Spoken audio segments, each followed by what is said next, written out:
They said it was just a shortcut, just a little detour off the highway to take in the view. The desert stretched endlessly on both sides, glowing red under the sinking sun, and I remember how quiet it was, how the wind seemed to whisper warnings through the cracked windows of the rental van. There were 4 of us. Me, my younger sister Noreen, her husband Wes, and his college friend Ethan, though I'd been the one to book every hotel, reserve the car, and prepay for all the gas and meals. Noreen had insisted I join them on this road trip to reconnect after years of strained holiday dinners and silent birthdays. She said we needed sister time, but it quickly became clear she just needed a wallet that wouldn't say no. At first, I played along, laughing at Wes's dumb jokes, pretending not to notice that Ethan always got the front seat while I was crammed in the back with the bags. But by day 3, I realized something was off. How they always seemed to talk just out of earshot.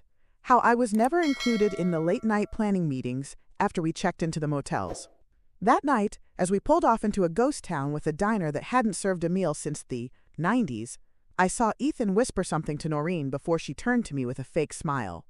"We thought you might want to stretch your legs a bit," she said, already opening the door. I didn't know I'd just been lured into my own abandonment. If you have a similar story about betrayal from the people you least expect, tell us in the comments and don't forget to subscribe. The car didn't peel off like in the movies.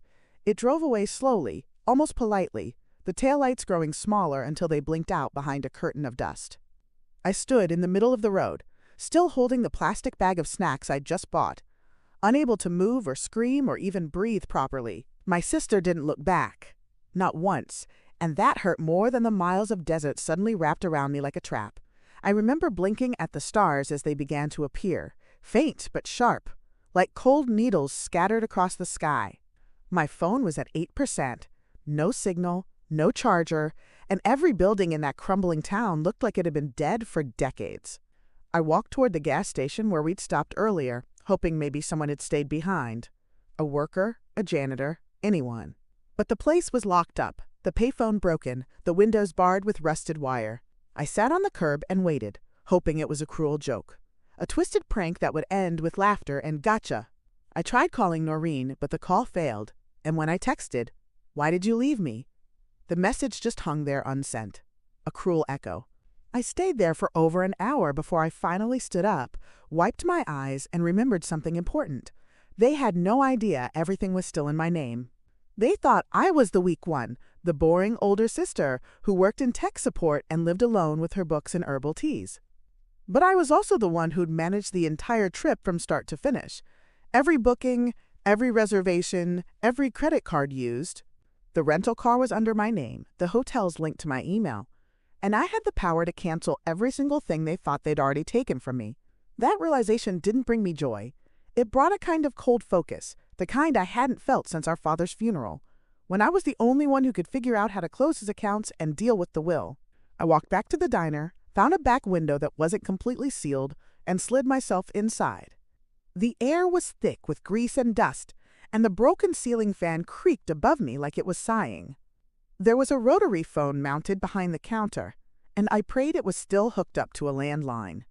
I picked up the receiver, heart pounding, and to my shock I heard a dial tone, faint but real.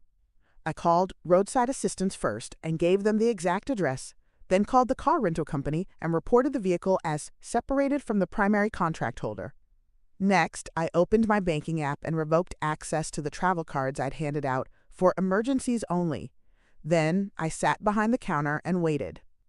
It took the tow truck almost 2 hours to find me, during which I drank 2 dusty cans of root beer and ate a granola bar from my purse.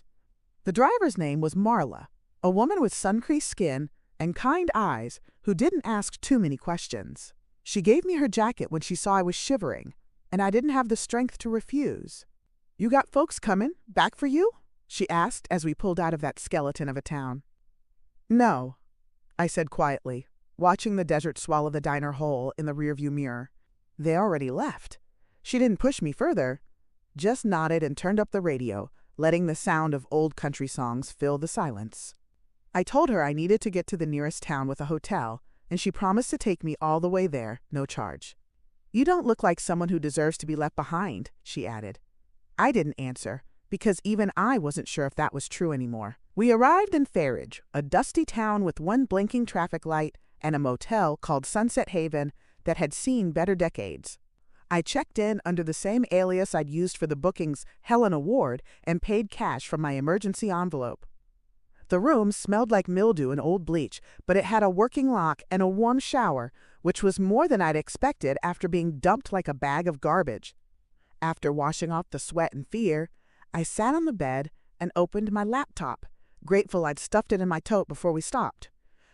I logged into the reservation system and canceled every single booking under my name. 4 nights in Flagstaff, a luxury Airbnb in Santa Fe, and the hot air balloon ride Noreen had begged for. I changed all the pins, locked the cards, and emailed the hotel managers with warnings about potential identity misuse. By morning, they'd be stranded with no car, no beds, and no way to contact me unless they wanted to explain themselves. I left them one thing, though, a note in the hotel app that read, "Next time, try earning your vacation instead of stealing it." I didn't sleep that night, not really. I lay in bed with the lights on, heart racing, the hum of the AC unit trying to lull me into dreams I wasn't ready to have. I kept checking my email for signs they'd realized what had happened, half expecting Wes or Ethan to find some clever way to reverse the damage. But by 4 a.m., all I'd gotten were failed booking alerts, denied card notifications, and an email from the rental company confirming that the van had been remotely disabled. I imagined them waking up in the middle of nowhere, trying to use the cards I'd frozen, trying to check into a hotel with a name that no longer existed in the system. I wondered if they would panic, or if they would still try to convince themselves I was the fool in this story. Noreen had always been like that, twisting things until she could be the victim in any room, even while holding the knife. But this time, she'd underestimated the sister who never forgot a password, who read every line of the contract before signing. This time, she didn't just abandon someone. She set her own trap and fell right into it. By noon the next day, I received the first message from Noreen, a string of question marks followed by, "Where are you?" And then, almost hilariously, "The car won't start." I didn't reply. I watched as more texts rolled in, each one more panicked than the last. "We can't access the hotel reservation. Did you cancel the cards?" And finally, "This isn't funny, Helena." Seeing her use my real name told me exactly how deep her panic ran. They were likely stranded in the little town near the gas station, trying to sweet-talk their way into rooms they couldn't pay for. Ethan sent me a voicemail around 2 p.m., sounding calm, but with that brittle edge fake people always get when they're trying too hard. "Hey, so some mix-up happened with the bookings. Could you just call me back? We're in kind of a bind here." I listened to it 3 times before deleting it. Wes didn't bother reaching out, probably too proud or too furious to admit I'd outmaneuvered him. I left the motel that afternoon with a backpack, my emergency cash, and a burner phone I'd picked up at the local hardware store. I didn't want to be traceable. Not because I feared them, but because I needed space to think without their desperation clouding my judgment. The bus to Santa Fe wasn't glamorous, but it was empty and quiet, and that's all I wanted. As I stared out the window, watching the desert stretch into mountains, I felt something strange flutter in my chest. Not quite happiness, not relief, but something resembling freedom. I hadn't realized how heavy their presence had become until it was gone, like taking off a coat you didn't know was soaked in lead. I replayed every moment of the trip in my mind. Noreen's condescending smiles, Wes's controlling tone, Ethan's empty charm, and realized I'd spent years accommodating people who saw me as a backup plan. Not a sister, not a friend, just a placeholder until something better came along. But now I had a chance to rewrite the story, not just the vacation, but everything. Santa Fe was hot and bursting with color. Adobe buildings, strings of red chilies hanging from doorways, and artists selling sun-bleached paintings under the shade of old trees. I booked a room at a modest inn called the Blue Cactus, using a new name, paid in cash, and didn't tell a soul where I was. The owner, a woman named Donnie with silver hair and henna-stained hands, asked if I was running from someone. "Not exactly," I replied, "just taking the long way home." She didn't push me for more. That night, I walked through the plaza and bought a turquoise bracelet from a teenage girl who said her grandmother taught her how to make them. It was the first thing I'd bought for myself in years that wasn't on sale or part of a gift for someone else. I wore it as a reminder, Not of what I'd lost, but of what I'd taken back. Control, self-respect. My name. The messages didn't stop. Ethan started calling every 2 hours, alternating between polite concern and passive-aggressive guilt-tripping. "We're worried about you," one message said. "You left without saying anything," another complained, as if they hadn't abandoned me first. Noreen tried her own approach. One-word texts like, "please," and "talk," then a photo of us as kids in a summer backyard, followed by nothing for days.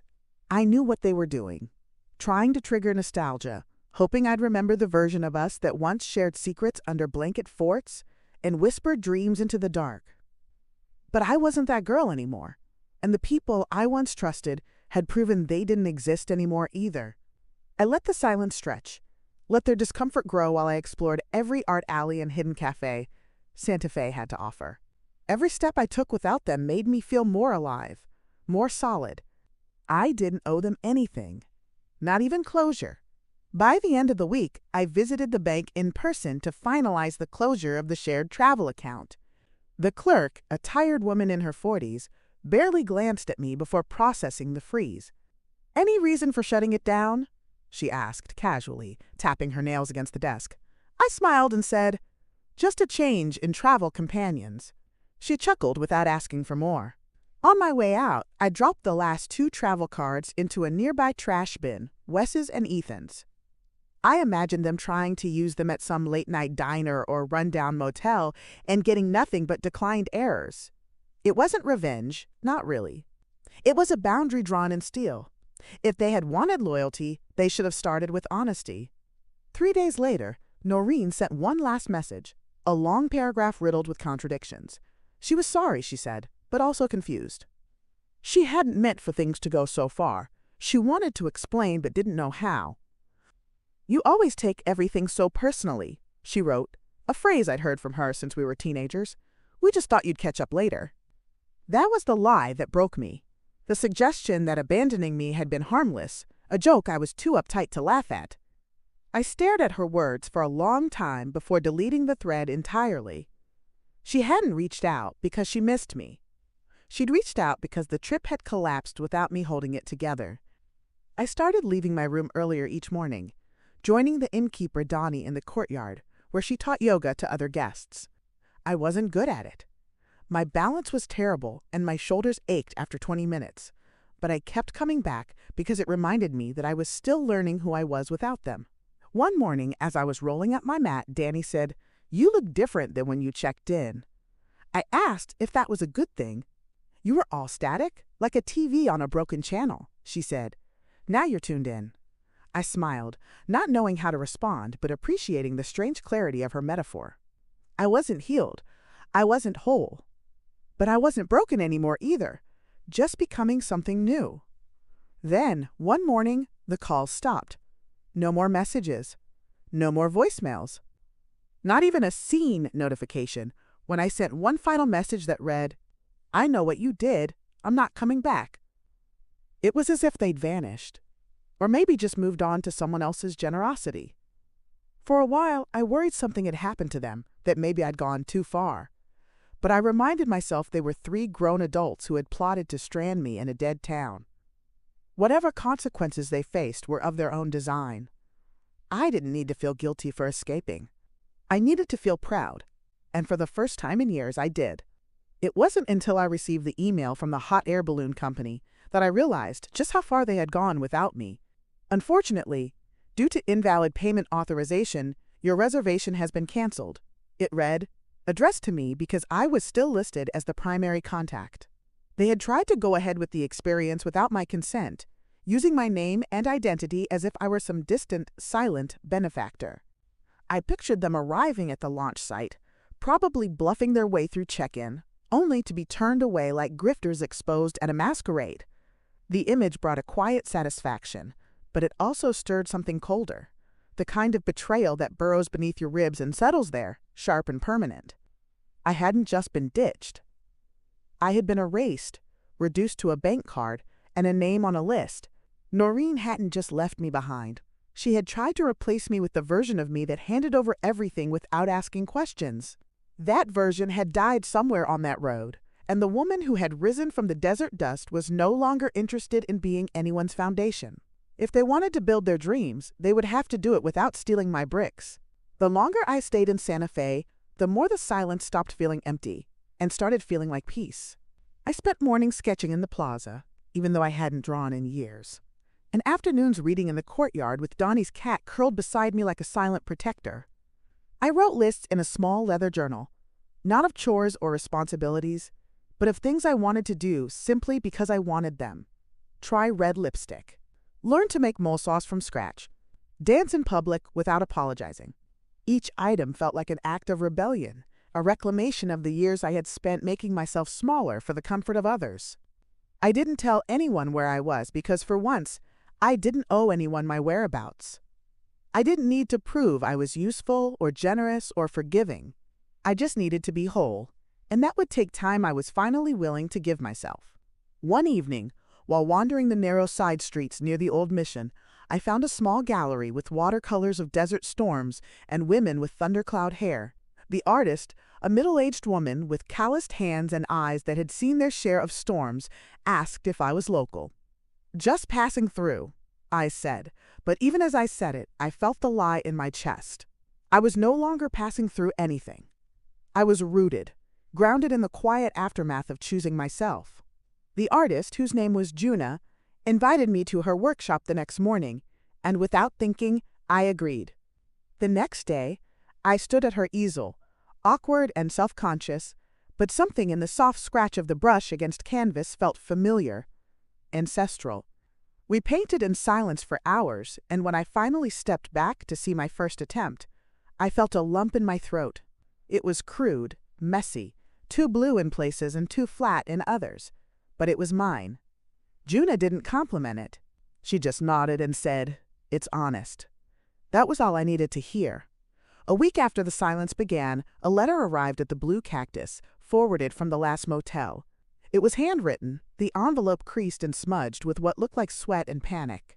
I recognized Noreen's handwriting immediately. The sharp loops, the way she never dotted her I's. I stared at it for a long time before opening it, sitting in the shade of the courtyard tree where the wind couldn't carry the pages away. The letter was 4 pages long, but most of it read like a plea rather than an apology. She claimed she hadn't known Wes and Ethan were going to leave me behind, that she thought we were all getting out to stretch, that she assumed I'd gotten back in and fallen asleep in the back seat. I nearly laughed out loud at that. The woman couldn't fake innocence if she were wearing angel wings and a halo. Then came the real reason for the letter. They were stuck. The van had been towed, their cards were locked, and no hotel in the region would take their reservation after my cancellations. "We just want to talk," she wrote. "Please, just tell us where you are." I didn't reply. Instead, I walked 2 blocks down to the library and printed out a list of local shelters and job centers, folded it neatly, and mailed it back in the same envelope. No return address. No signature. Just resources. Let them figure out what it's like to rebuild from nothing, to rely on strangers, kindness instead of family exploitation. I thought about calling the police to report them for fraud, but decided against it. What they had done was cruel, but the world had a way of punishing people who lived on lies and borrowed generosity. My silence would be louder than any courtroom testimony. My absence, their permanent echo. I owed myself that much. One night, Danny knocked on my door with 2 glasses of mezcal and a look that meant, "I won't leave unless you talk." We sat on the porch in the dry heat, the cicadas singing like tiny violins with frayed strings. She didn't ask what had happened. She just said, "You carry yourself like someone who walked away from a burning building." I stared into my drink and said, "No, I was the building." We laughed, but it wasn't funny. It was just true. They burned me down because I kept giving them the matches. Danny nodded and said nothing else, just poured another round. A few days later, Juna offered to let me show my latest painting in her monthly gallery night. "It's not about being good," she said. "It's about being seen." I hesitated, afraid of being judged, of being known again, of stepping back into a spotlight that had always been used to measure how much I gave, never how much I needed. But I agreed. The night of the showing, I wore the red lipstick I'd bought on a whim, and people complimented the painting without knowing a thing about the road I had crawled away from. They saw light and wind and resilience, and for once I let them. I didn't explain, or deflect, or minimize. I let myself be art. If you're still listening to my story, please take a moment to subscribe. It only takes a few seconds for you, but it makes a big difference for me. After the gallery night, something shifted inside me, like a gear finally clicking into place after grinding for years. People I didn't know stopped to compliment my work, not because it was masterful, but because it made them feel something. I stood there, holding a plastic cup of lukewarm wine, and listened as strangers said words I'd never heard from my own family. Honest, vulnerable, brave. No one asked me what I did for a living, or who I came with, or why I looked a little tired around the eyes. They just saw the painting, and in seeing it, they saw me. Not the sister, not the bank, not the afterthought. For the first time in years, I didn't have to prove my worth with service or sacrifice. I just had to exist. And existing, it turned out, was enough. Juna clinked her glass against mine and said, "You look taller than you did last week." I laughed, because she was right. It was strange how quickly joy made itself at home when pain stopped answering the door. I found myself humming while making coffee, dancing barefoot on the cool tile of my room when no one was watching. I had stopped checking my phone every hour, stopped waiting for another apology disguised as manipulation. It was like my nervous system had rebooted, and all the static that had filled my days was suddenly gone. I signed up for a cooking class taught by a retired chef named Hector, who specialized in traditional dishes passed down, not written down. His laugh filled the kitchen like music, and he insisted I taste everything with my fingers because love doesn't live on spoons. Each week we chopped onions until we cried, roasted peppers until our hands burned, and tasted sauces so complex they felt like poems on the tongue. I didn't tell him about the desert or the car or the betrayal. I just told him my name, and he told me his, and we built something that didn't ask for more. It was enough. Then, 2 weeks later, the silence broke, not with a message, but with a knock. I was in the courtyard, watering Donnie's petunias, when the front gate creaked open and a man stepped in, squinting against the sun. It was Ethan. He looked thinner, worn down in that way. Only discomfort and consequence can carve into a person. His jeans were dusty, his shirt rumpled, and he carried no bag, no phone, nothing but the weight of his own choices. I froze with the watering can still in my hand, watching as he scanned the courtyard and spotted me. "Helena," he said, voice cracking like dry earth. I didn't move. I didn't speak. I waited. Danny stepped between us before I could even blink, her presence steady and protective. "She doesn't owe you anything," she said, folding her arms and standing like an oak tree in front of me. Ethan raised his hands. "I'm not here to fight. I didn't know where else to go." His voice was smaller than I remembered, his confidence worn thin like cheap fabric. I figured she might be here. This was always her kind of place. I wanted to ask what that meant, if he meant warm, quiet, or just off the grid, but I said nothing. I handed the watering can to Donnie, stepped forward and met his eyes. "You have 5 minutes," I said, "and not 1 second more." He sat on the low stone wall near the potted cactus, too tired to pretend he had any power left. "Wes and Noreen are in Albuquerque," he began. "She's trying to get her job back, and he's sleeping on his cousin's couch." I didn't ask why he wasn't with them. "They blamed me for everything," he said with a hollow laugh. "Said it was my idea, said I pushed for it. Maybe I did. I don't know anymore. All I know is, we screwed up. We thought you'd follow us. We thought you'd panic, call, and beg us to come back." I looked at him for a long time and said, "You didn't leave a door open for me to return. You locked it behind you." He flinched, and I could see how deeply the words cut, because they were true and bare and sharp as broken glass. "I wanted to say sorry," he murmured, "but I know that's not enough." I nodded, not in agreement, but in acknowledgement. He was right. Sorry had become a word worn thin from misuse. "I think I just needed to see that you were okay," he added, glancing around the garden like it was evidence of my healing. "You look different." I didn't thank him. I didn't need his approval. I am, I said, and for the first time I didn't feel the need to explain how. Danny came back then, her arms crossed again, and I knew my time with Ethan was over. As he stood to leave, Ethan hesitated, pulling something from his pocket. It was a photograph, a creased printout of a snapshot someone must have taken with a phone long ago. Me, Noreen, and Ethan sitting on a picnic blanket in some city park, smiling in the sun before everything had curdled. "I thought maybe you'd want this," he said, holding it out. I took it, not because I needed it, but because I wanted to remember who I used to be before I forgot to look in the mirror. "Goodbye, Helena," he said softly. "I hope you find what you're looking for." I watched him walk out the same way he came in, slower this time, like he knew not to expect a second invitation. When the gate closed, I stood in the silence, holding that photograph, and wondered if I'd ever truly been happy in it, or if I had just been grateful to be included. Later that night, I sat with Juna in her workshop, the smell of turpentine in the air and Nina Simone playing from a speaker in the corner. I painted a desert this time, no figures, just the red earth and distant blue sky, a road disappearing toward a sun that was neither rising nor setting. "It's empty," Juna said, peering over my shoulder. "But not lonely." I smiled, because that was exactly how I felt. I wasn't waiting for apologies anymore. I wasn't looking over my shoulder for the sound of a familiar voice. I had become someone else, someone quiet, steady, and unbothered. And the road ahead was finally mine to walk. The next few days passed quietly, as if the air itself had settled after a storm. I tucked the photograph Ethan gave me into the back of my journal, not to cherish it, but to remind myself of the difference between memory and reality.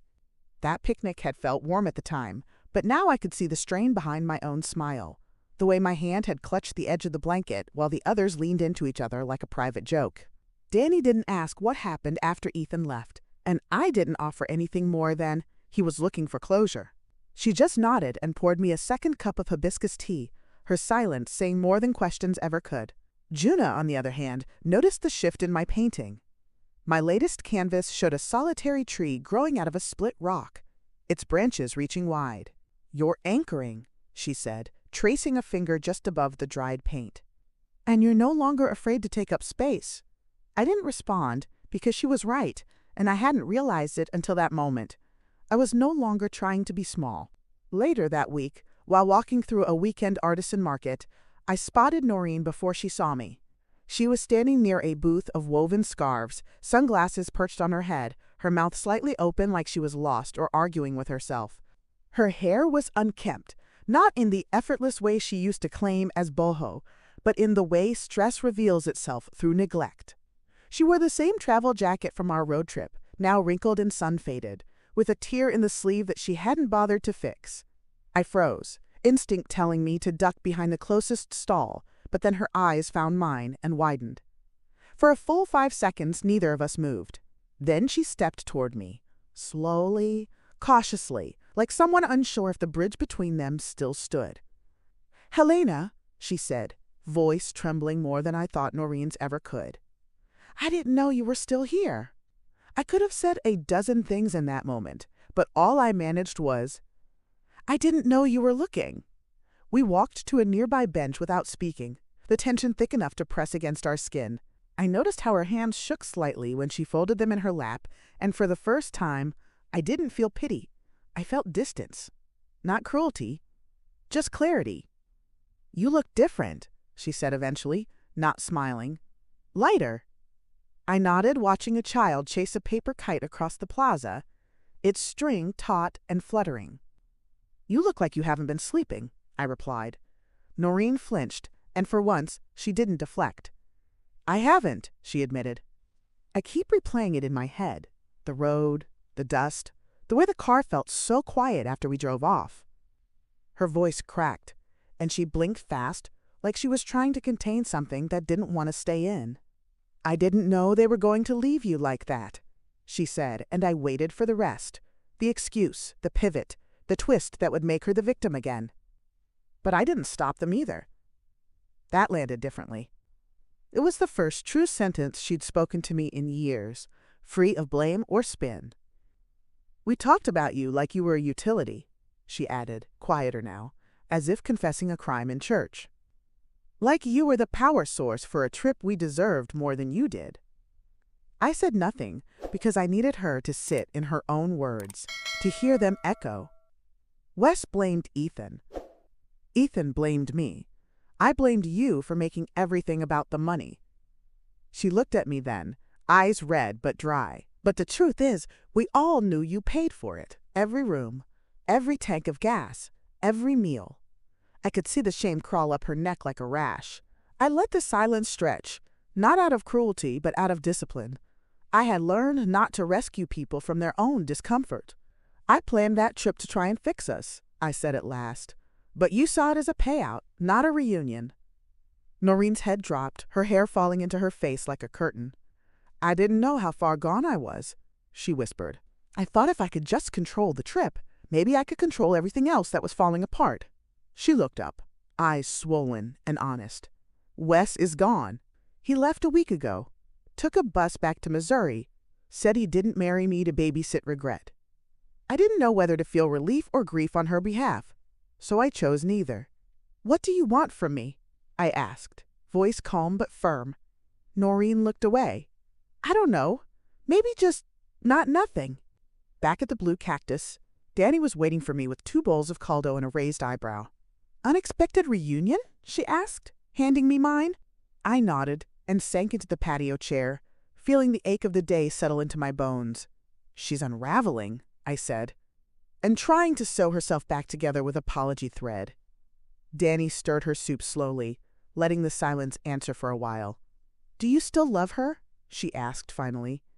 The question hit harder than expected, not because I didn't know the answer, but because I did. Yes, I said, but not in a way that means I trust her. Donnie nodded, setting her spoon down. That's the part people don't understand. You can love someone and still keep your distance, especially if closeness costs you more than it gives. That night, I wrote in my journal for the first time in weeks, filling 2 full pages without lifting my pen. I didn't write about Noreen. Not directly, but about fences and gates and the difference between walls that protect and walls that imprison. I wrote about bridges, too, how they collapse when one side refuses to bear weight. Then I sketched the tree again, this time with roots stretching underground, deep and tangled but steady. The wind outside picked up, rattling the old shutters, but my room stayed warm. I no longer feared being alone, because I had learned to be with myself. The woman they abandoned in the desert had been a version of me they assumed would crumble, but I had rooted, stretched, reached, and now I would rise. The next morning I found a folded note outside my door, held down by a smooth river stone. It was from Noreen, written in her unmistakable cursive, slanted right, slightly cramped, always ending with hearts instead of dots on her eyes. I'm leaving town, it began.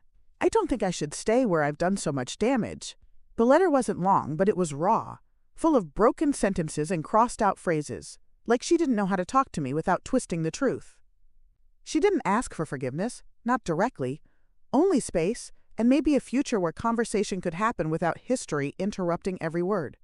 I read it 3 times before folding it back along the same creases, returning the stone to its place atop it. I didn't cry. I didn't rage. I just sat there on the wooden steps of the blue cactus and watched the morning sun spill over the adobe walls. And for the first time since that cursed road in the desert, I felt a quiet, complete exhale. By midday, I packed a picnic lunch and headed to the art gallery where Juna had hung one of my pieces, the desert road disappearing into firelit sky. Tourists drifted through the space slowly, pausing before each painting with respectful curiosity, whispering softly behind cupped hands.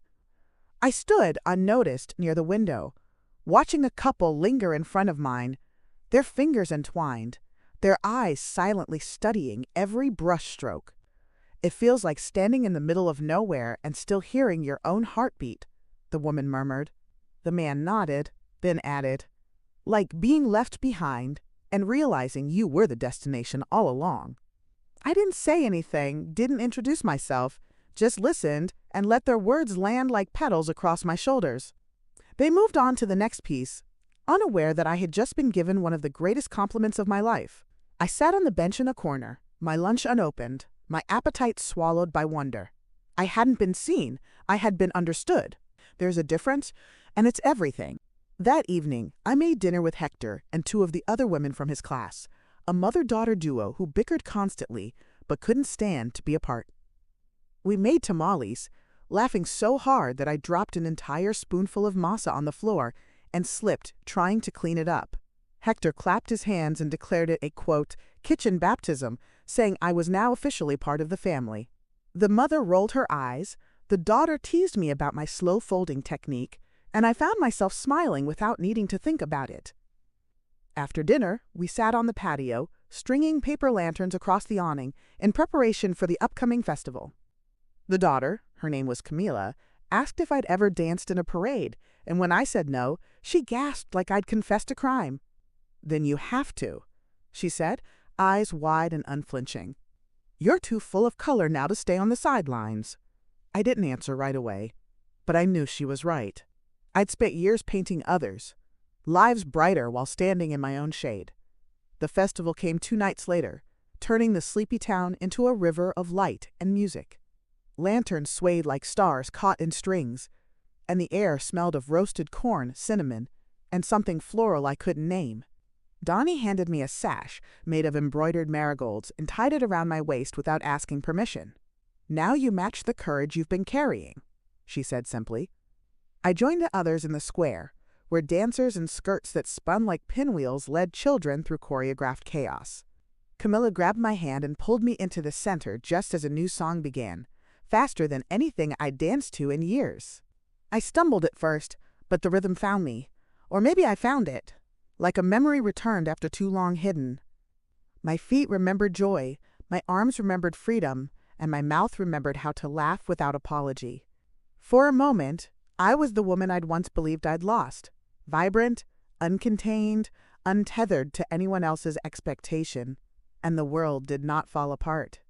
After the festival, I sat beneath the same tree where Ethan had once handed me that photograph and wondered if healing always felt this strange, like living inside a body that finally fits. I still didn't know where Noreen had gone, or if Wes had returned to Missouri, or whether Ethan had crawled back into the comfortable quiet of someone else's couch. But I didn't crave those answers the way I once might have. I'd stopped needing stories to be finished in order to keep going. The road they abandoned me on had become part of me, not because of the pain it held, but because of the path it led me to after. That road, with its silence and stars and ache, had done something no act of kindness ever had. It had burned everything false to the ground. And from that fire, I'd grown roots. My life no longer hinged on reconciliation, only alignment. If they ever found their way back to me, they'd have to meet me where I stood, not where I'd been. The next morning, I received an email from the car rental company, a final notice regarding the damages incurred on the vehicle they had abandoned near Flagstaff. Apparently, someone had broken into it after the battery died, stripped the stereo, and slashed 2 of the tires. As the original contract holder, the email said, "You may be liable unless proper documentation is provided."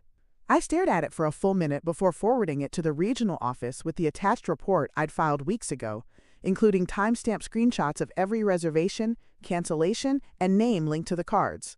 I added a note at the bottom. The individuals responsible for the vehicle are no longer authorized users and committed fraud.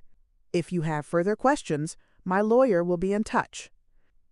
I didn't have a lawyer yet, but I'd been speaking with one in town, a woman named Maria, who believed in boundaries the way others believe in saints.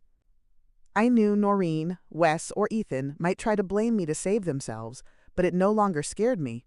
Let them scramble. Let them explain. I had receipts. And for once, I wasn't afraid to use them. That evening I painted again. Not a desert, not a tree, but something new. A figure with no face standing at a crossroads, her hair made of wind, her feet planted in all directions. I didn't care if it sold. I didn't care if anyone understood it. I painted for the woman who had stood alone on a silent road and realized she was the only one who had ever been honest. I painted for the version of me who used to wait at tables for thanks that never came, and when I finished, I signed it with my full name, Helena Ward, and hung it by the door of my room where I'd see it every time I left. Not as a reminder of what I'd survived, but of who I had finally become. Someone who wouldn't be abandoned again, not by others, and not by herself. Especially not at night. Especially not on the road.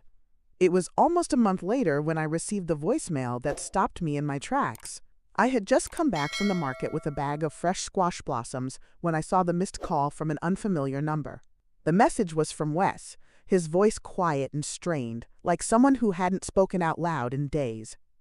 "Helena," he said, "I know I don't deserve to ask you for anything, but Noreen's in the hospital." The next words came slower, and I sat down at the edge of the bed without realizing it. "She collapsed last night.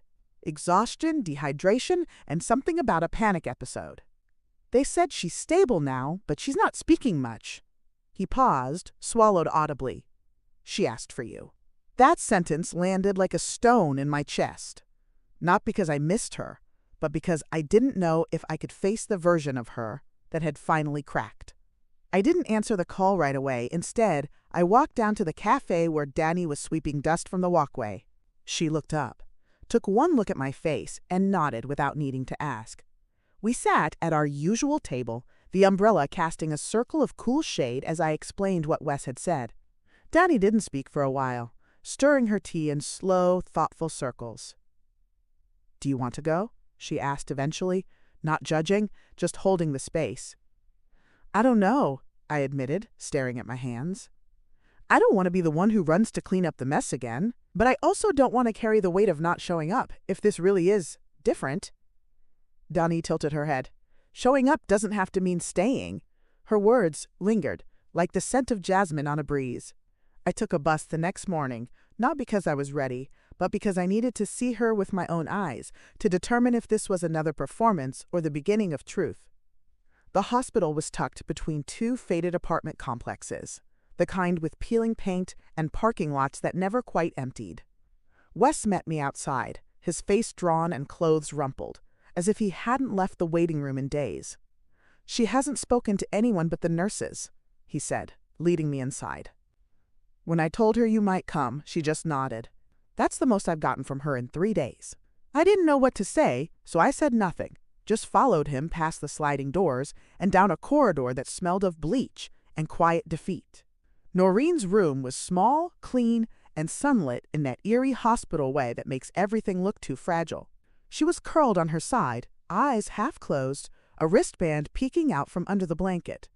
For a moment, I didn't recognize her. She looked like a photograph left out in the rain.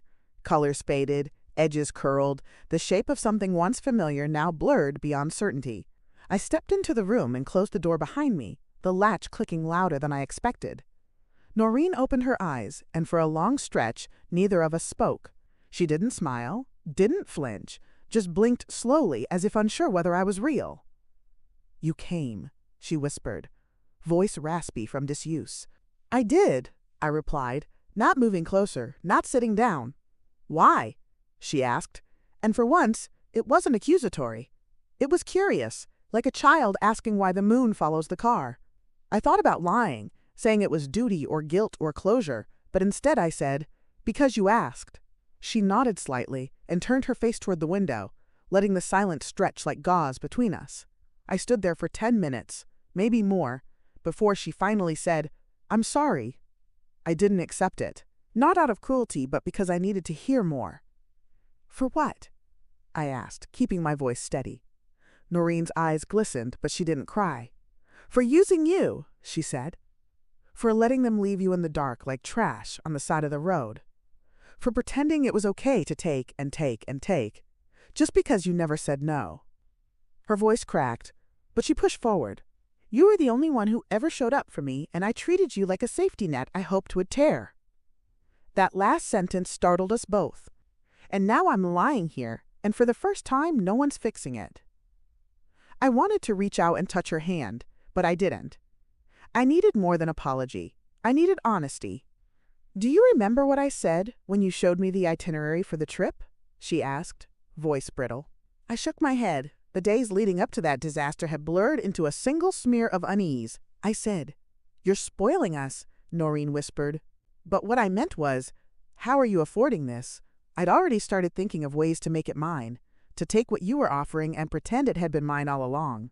She let out a shuddered breath, her fingers twitching beneath the thin blanket. "That night, in the car, when we left you, I told myself it was temporary. That we'd turn back, pick you up after a scare, and laugh about it later." Her throat worked to swallow the next part. "But when Ethan and Wes didn't stop, and I didn't scream, I knew something in me had broken." I said nothing, letting her words hang in the sterile air. Finally, she whispered, "I don't expect forgiveness. I just wanted you to know the truth." I stayed a while longer, long enough to see her fall asleep, her breathing steady and shallow. Wes returned with coffee and sat next to me in the hallway, both of us too tired for performance. "She's different," he said quietly. "I didn't think she could break, but here we are." I nodded, not because I agreed, but because I didn't want to argue. "I don't know what happens next," he added. "Maybe she gets better. Maybe she doesn't, but if she does, I hope she remembers how to be real." I stood up and looked through the window into her room, where Noreen lay still, the lines of her face softened by sleep. "If she learns to be real," I said, "she'll also have to live with everything she did before that." Wes looked down. "I think she already is." I left without saying goodbye, because not every chapter needs a clean ending. If you're still listening to my story, please take a moment to subscribe. It only takes a few seconds for you, but it makes a big difference for me. I returned to Santa Fe the same way I'd left it, on a quiet bus rolling through desert heat and memory. The window beside me framed an endless stretch of road, a mirror of the one I'd once been left beside, though this time I wasn't trembling or afraid. I clutched no letters, no apologies, no promises, only a notebook filled with sketches, recipes, and thoughts too heavy to say aloud. The bus was half empty, its passengers dozing or staring into distance, each of us carrying stories we weren't yet ready to tell. I closed my eyes and tried to replay the hospital room in my head, not to relive the pain, but to make sure I hadn't imagined the change in Noreen's voice. She had looked small in that bed, but not manipulative, just hollowed out, like someone who had finally stopped pretending. Still, I didn't feel better. I didn't feel worse either. I just felt unfinished. And maybe that was okay. Donnie was waiting for me at the Blue Cactus when I arrived, her arms crossed and her expression unreadable. I expected her to ask questions, to press gently, like she always did, but instead she handed me a bowl of caldo and sat down beside me without a word. We ate in silence, the kind shared between people who have learned the value of stillness. When I finally spoke, I said, "She was honest." Donnie didn't look at me when she answered, "So were you." I nodded, the steam from my bowl curling up like incense between us.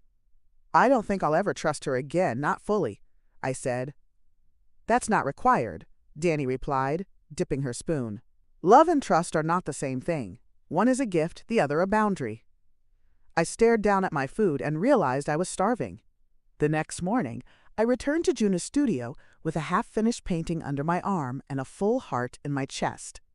She raised her eyebrows as I walked in, as if surprised I'd come back so soon. "I thought you'd need a few days," she said, setting down a brush. "I thought so too," I replied, unwrapping the canvas. It was the Crossroads painting again, but I had added a second figure this time, smaller, seated at the edge of the path, facing away, not erased but distant. "Ah," Juna said softly, folding her arms. "You made room for her." I didn't know if she meant Noreen or the memory of her, and I realized it didn't matter.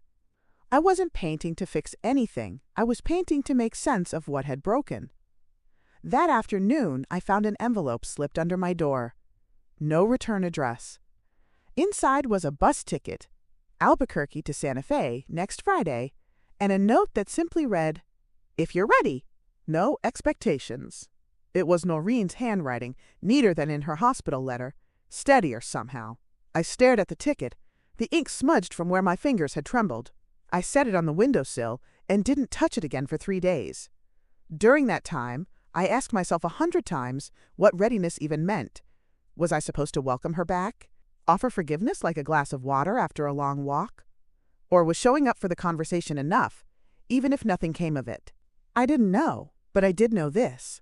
I was no longer afraid of the answer. Friday arrived with overcast skies and the scent of rain buried deep in the air. I walked to the depot without rushing, the ticket still tucked inside my journal in case I changed my mind. I sat on a bench facing the road, where the buses pulled in with a hiss and a low, tired groan. When Noreen stepped off, she looked different, not just thinner, but quieter, like someone who had stopped performing even for herself.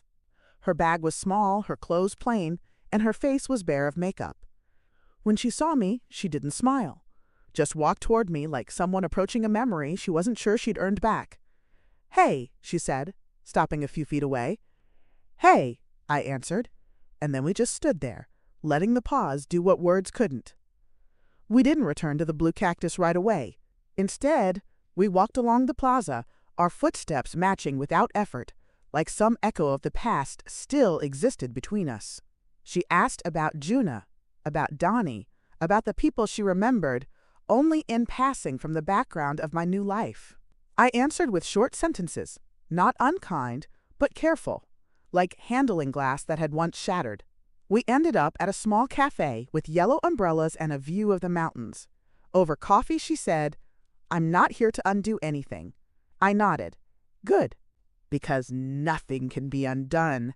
She sighed and stirred her coffee, not drinking it. "Then maybe we just try not to make new mistakes." I didn't promise anything. I didn't need to. That evening, I let her stay in one of the guest rooms at Danny's suggestion, a quiet gesture that meant you don't owe her the closeness of your space. Noreen didn't complain, didn't protest, didn't ask for more. She took the room key and thanked Danny with a nod that meant more than words. We ate together, this time joined by Juna and Camila, who didn't treat Noreen like an intruder but didn't coddle her either. They asked her questions about nothing important. Favorite colors, songs from her childhood, the kind of tree she'd be if forced to choose. She answered them all, sometimes laughing, sometimes pausing too long. I watched her from across the table and saw someone learning to exist without expecting control. And it was strange. Not comforting, not painful, just strange. Like watching a ghost relearn how to walk in daylight. When the night ended and the others said goodnight, Noreen and I stood in the courtyard for a moment beneath the stars. She turned to me and said, "You don't have to let me back in. I just wanted to see who you became." I didn't cry, though something tightened behind my ribs. "I don't know if there's a way back in," I said, "but maybe there's a bench nearby." She smiled faintly, understanding the metaphor without needing it explained. I watched her walk toward her room, the shadows wrapping gently around her like soft cloth. And as I turned back toward mine, I realized something. Forgiveness wasn't a doorway. It was a field. And maybe we'd just taken our first step into it. The next few days unfolded slowly, like pages turned by a cautious reader, unsure of how the chapter would end. Noreen kept her distance, occupying the guest room quietly, showing up for shared meals but never lingering afterward. She offered to help with chores, sweeping the patio, washing dishes, even pruning Donnie's rosebush. But she didn't overdo it, as if afraid too much effort might look like a performance. I appreciated the restraint, though I couldn't help watching her with the wariness of someone who'd been burned too recently. There were no deep conversations, no rehashing of the past, just small exchanges about the weather, local food, or a book left open on the porch.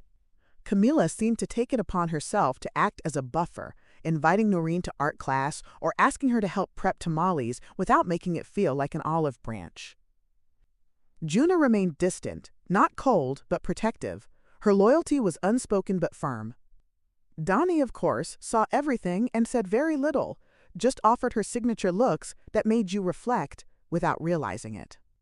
I found myself relaxing, just slightly, each time Noreen chose not to push. Trust, it seemed, grew in silence before it ever spoke. One afternoon, we found ourselves alone in the courtyard, the others off at the farmer's market, the sun hanging low behind the stucco walls. Noreen was sketching something, nothing elaborate, just lines and shadows that resembled the outline of a tree. I sat across from her, notebook in my lap, though I hadn't written a word. "Did you always draw?" I asked, surprised to hear the question come from my own mouth. She looked up, startled, then smiled faintly. "Only when I needed to remember who I was," she said. "I forgot for a long time." I nodded, unsure how to respond. "The trip, it wasn't supposed to be what it became," she added quietly, returning to her paper. "But I think part of me already knew it would." I didn't respond right away. My mind wandered back to the moment at the gas station.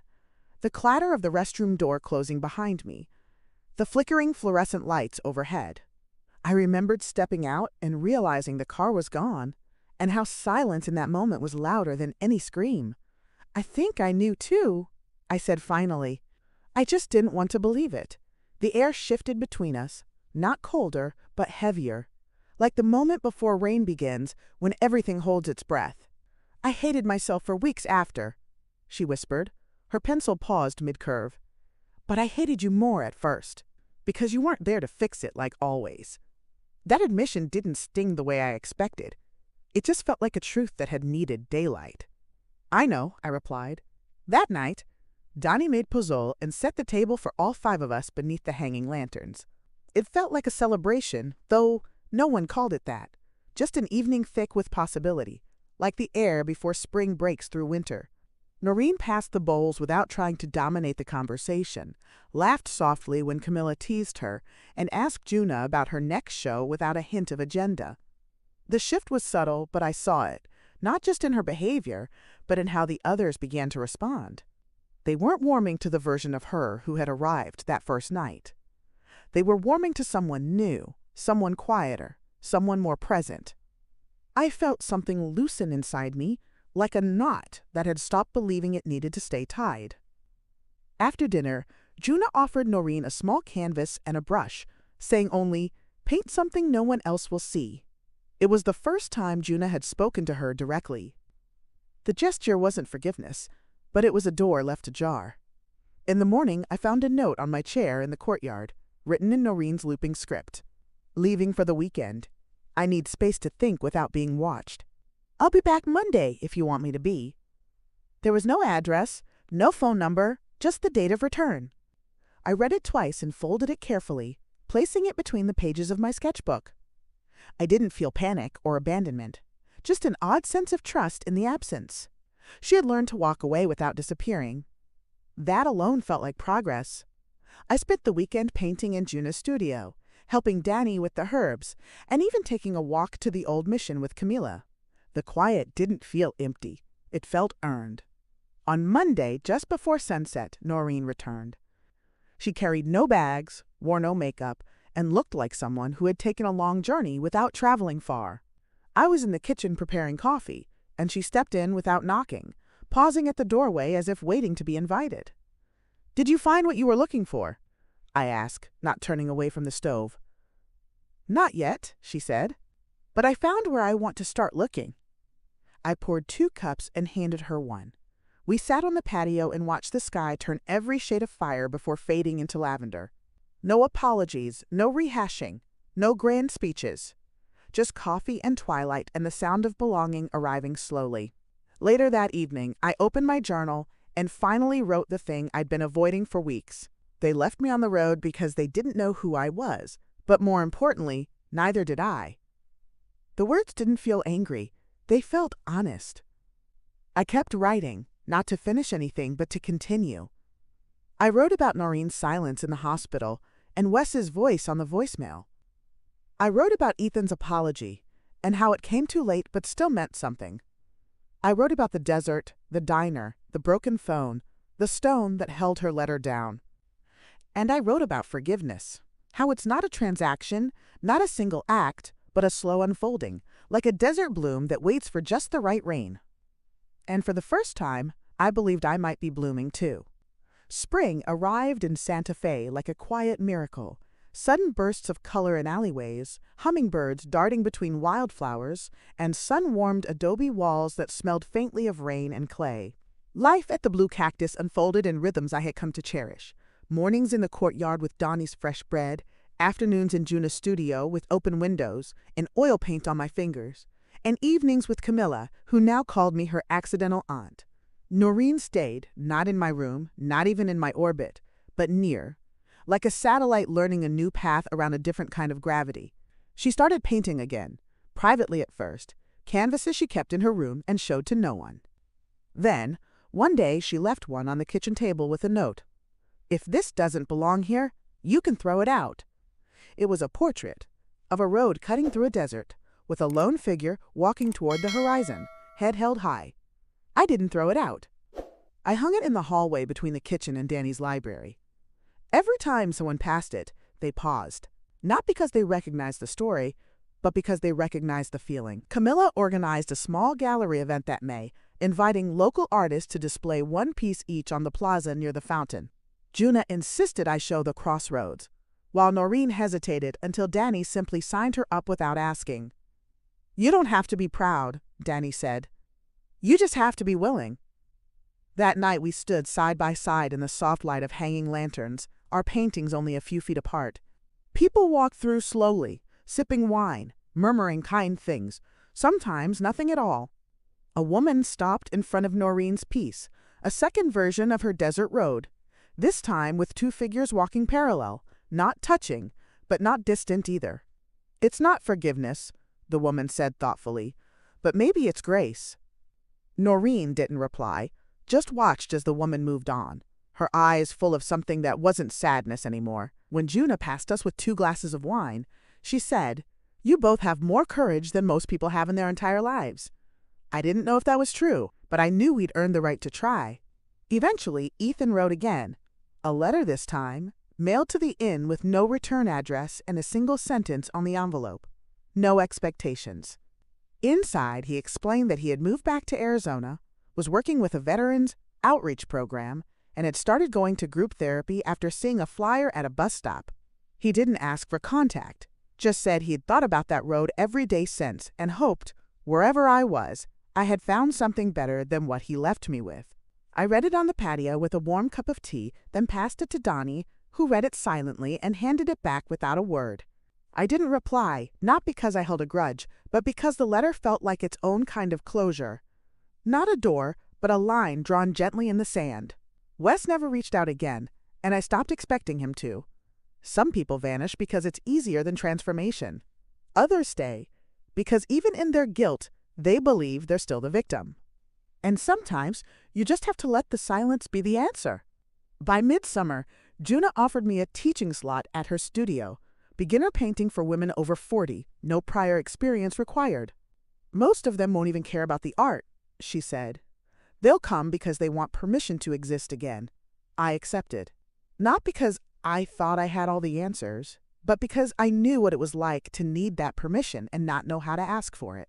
My first class had 4 women, all nervous, all apologetic, all insisting they weren't real artists. I gave them brushes and told them there were no mistakes that couldn't become something new. Noreen joined the second week, sitting quietly in the back, painting shadows and light, never asking to lead and never needing to. We shared a few smiles across the studio, not declarations of closeness, but small recognitions of effort. Trust, I was learning, didn't return in a rush. It grew in soft soil, watered slowly, blooming only when you stopped looking directly at it. It was August when the call from the gallery came. They wanted to feature my work in a seasonal exhibit, Women Who Stayed, a collection centered on survival, change, and the myth of permanence. I laughed when I heard the title, not because it was wrong, but because it was so precisely right. I had stayed, not in the car, not in the hotel, not even in the relationship with my sister, but in myself. I had chosen not to run from the wreckage, but to sit in it, sift through the ashes, and find something worth rebuilding. The gallery requested 3 pieces. I sent The Crossroads, Her Road, and one they hadn't seen yet. A painting of a motel room window, moonlight spilling across a packed suitcase, and a woman's silhouette standing at the threshold, unsure but unafraid. I called it Departure Reversed. When the exhibit opened, Noreen stood beside me, hands clasped in front of her, quiet but present. When people asked who the figures were, I said, "People who learned how to walk again." That was enough. The night of the exhibit's closing, we held a dinner at the Blue Cactus, long tables beneath the stars, candles flickering, and plates passed hand to hand. Donnie toasted with tamarind punch and said, "To the ones who were left and the ones who returned." and to the space in between where the rest of us learned to breathe. Everyone clinked glasses, laughter spilling into the air like song. Noreen stood at the far end, talking with Camilla about brush technique, her voice lighter than I'd ever known it to be. I felt no rush to pull her close. I didn't need to reclaim what we were. I had made peace with what we were now. Somewhere between strangers and sisters, between betrayal and something like loyalty, between memory and grace. Later that evening, as the candles burned low and most of the guests had drifted home, Noreen and I found ourselves alone on the patio, wrapped in shawls against the soft summer chill. "You know," she said, staring out at the moonlit garden, "I used to think I could only be loved if I performed, that who I was on the inside would never be enough." I didn't correct her, didn't try to fix the sadness in her voice. "I used to think I had to be needed to matter," I replied. "Turns out I only had to need myself." We sat in silence after that, the kind that feels earned. I didn't reach for her hand, and she didn't reach for mine. But when we stood to go inside, we walked side by side. And this time, nobody got left behind. Thank you for listening to my story. Before you leave, there's another story similar to the one you just watched. You'll see it on the top left of your screen.